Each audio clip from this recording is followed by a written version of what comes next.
8장 중보자 그리스도. 해설입니다. 질문 5. 주 예수님께서 영원한 영을 통하여 단번에 하나님께 드림이 되는 그의 완전한 순종과 그 자신의 희생으로 말미암은 것은 그의 아버지의 공의에 충분한 만족이 되었습니까? 대답: 그렇습니다. 그렇다면 그리스도의 속죄의 일부가 되는 그리스도의 능동적 순종은 우리의 환경 가운데서 이행되었다는 것을 부정하는 일부의 다른 정통주의자는 오류를 범한 것이 아닙니까? 그렇습니다. 어떤 이유들로 그들이 논박됩니까? 첫 번째 이유는 첫 아담의 능동적인 불순종은 우리를 모두 죄인들이 되도록 만들었기 때문입니다. 그러므로 로마서 5장 19절에 의해 우리는 두 번째 아담의 능동적 순종에 의해서 이렇게 되어야만 하기 때문입니다. 두 번째 이유는 그리스도는 그 자신을 죽음에 들이셨을 뿐만 아니라 그들을 위해서도 주신 것이기 때문입니다. 그것은 택자들의 유익을 위해 그가 그 자신을 희생하신 것이었습니다.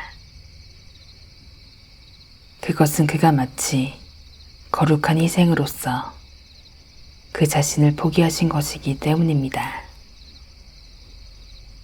요한복음 17장 19절을 보십시오. 세 번째 이유는 그것은 모든 일을 성취하도록 그리스도께서 행동하셨기 때문입니다. 마태복음 3장 15절을 보십시오. 네 번째 이유는 우리는 이것을 행하라, 그러면 살 것이다 라는 율법의 가르침과 요구에 따라서 영원한 사망으로부터 우리를 구원하기 위한 죄의 속죄에 대한 것뿐만 아니라 마찬가지로 영원한 생명을 얻기 위한 의의 선물에 대한 필요 가운데 서 있었기 때문입니다. 그러므로 그리스도는 우리의 속전이라 불려지는 것뿐만 아니라 믿는 모든 자들에게 율법의 목적과 완성이시기도 하기 때문입니다. 로마서 10장 4절. 그것은 모세에 의해서 주어진 율법의 목적인 것입니다. 거기로부터 사람들의 죄의 지식을 가져다 주는 상태에 있다는 것은 마치 그리스도가 우리를 위해 완전하게 율법을 성취하셨던 것처럼 그와 그에 의해 피난처로 향하도록 날아갈 수 있기 때문입니다. 다섯 번째 이유는 시편 40편 7절에 의해 그리스도의 수동적 순종은 단순하고 순수한 수동적인 그 자체에 있는 것이 아니라 그의 능동적 순종이 그것 안에서 주요하고 원리적인 부분으로 요구되기 때문입니다. 그때에 내가 말하기를 내가 왔나이다. 나를 가리켜 기록한 것이 두루마리 책에 있나이다. 이 말씀들과 더불어 우리의 구원자이신 그리스도는 그가 기쁘시게 받아들이셨던 순종을 선언하십니다.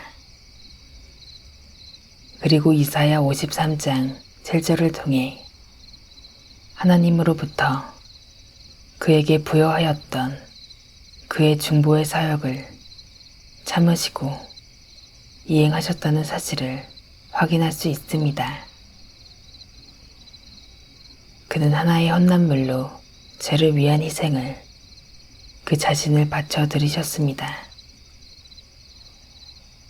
그는 거룩하게 드림이 되는 그것들을 영원토록 완전하게 하셨습니다. 히브리서 10장 14절을 보십시오. 여섯 번째 이유는 전 그리스도는 그의 모든 은택들을 가지고 우리에게 내어주신 바 되셨습니다. 만약 그렇지 않고 그의 수동적 순종이 다만 우리에게 전가되었다면 그것은 단지 그리스도를 반쪽만 내어주셨다는 것을 의미하기 때문입니다. 즉, 그리스도의 고난은 아버지를 기쁘시게 하는 것들을 그리스도가 행하신 것이 아닙니다. 그것은 우리의 죄를 제거하고 단지 사망으로부터 구원하는 것이지 의를 가져다 주는 것은 아니기 때문입니다. 그러나 그리스도는 그 자신을 위해서 주신 바 되셨고 태어나신 것이 아니라 우리를 위해서 주신 바 되시고 태어나셨던 것입니다. 그는 그 자신을 우리가 행할 수 없는 것을 우리를 위해 행하심으로, 그리고 우리가 견딜 수 없는 것을 우리를 위해 고난받으심으로 전적으로 우리 위에 부여하셔야만 했습니다.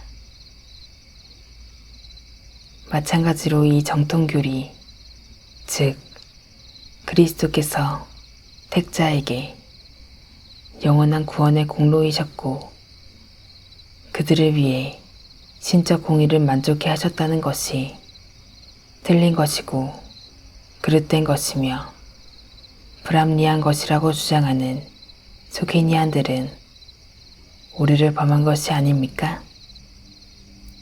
그렇습니다. 어떤 이유들로 그들이 논박됩니까? 첫 번째 이유는 메시아는 죄를 종결하셨고 죄들을 끝맺도록 마련하셨고 죄악을 위해 화해를 이루셨고 그리고 끊어버리게 하실 것이기 때문입니다. 그러나 그 자신을 위해서는 아닙니다.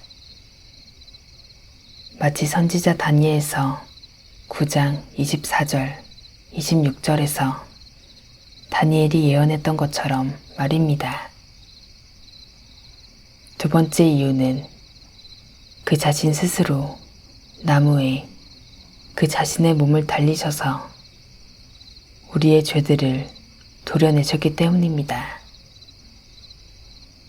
베드로전서 2장 24절을 보십시오.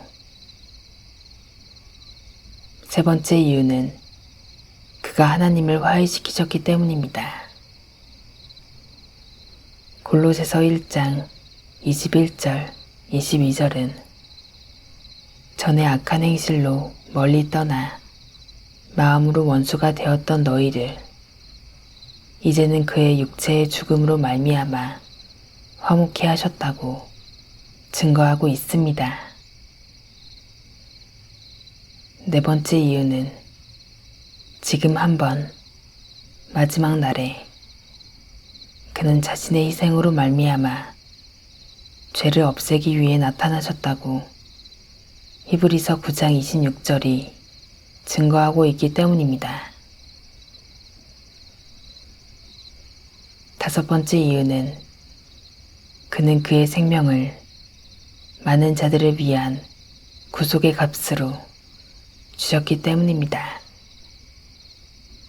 여섯 번째 이유는 이사야 53장 5절, 10절, 11절에서 선지자 이사야는 그가 찔림으로 하나님을 기쁘시게 했으며 고통 가운데 그를 놓으셨고 그는 우리의 죄들을 위해 상함을 받으셨으며 그는 우리의 죄악들로 인하여 벌거벗으셨다고 말하기 때문입니다. 질문 6.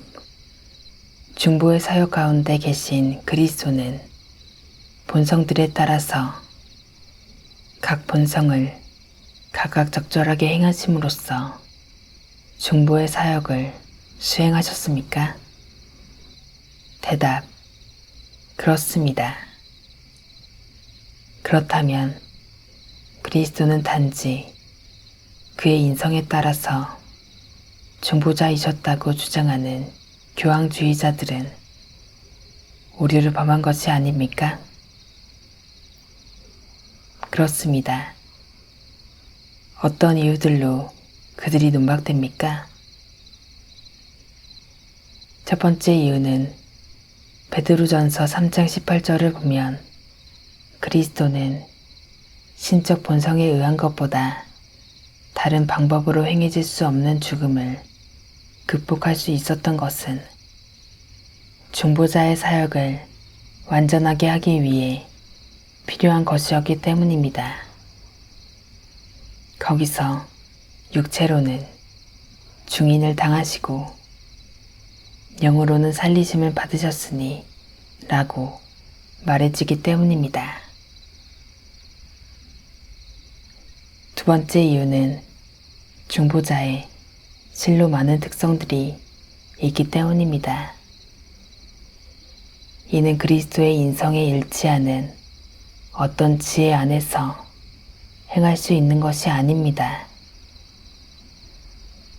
마치 아버지께서 그에게 주셨던 자들을 마지막 날에 그가 다시 살리실 것이라는 보증과 약속들을 요한복음 6장 39절에서 하신 것처럼 말입니다. 다시 그는 그의 인성의 단독적인 힘으로 그의 생명을 내려놓을 수 없습니다. 그리고 그것을 다시 주워 올릴 수도 없습니다.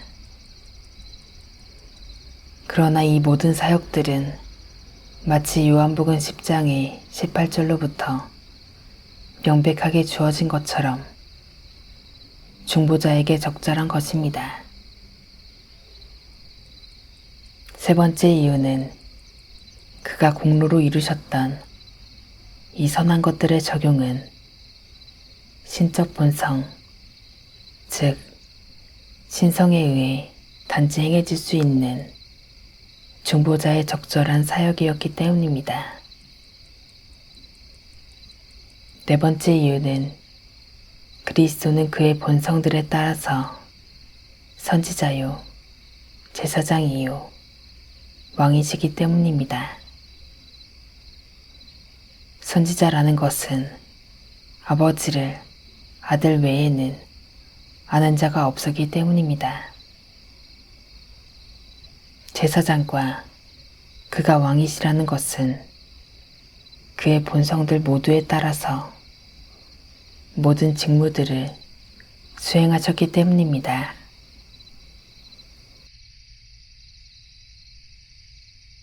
땅의 모든 끝이 여호와를 기억하고 돌아오며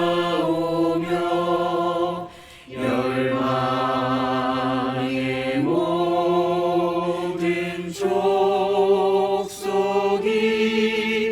주의 앞에 경배하리니 나라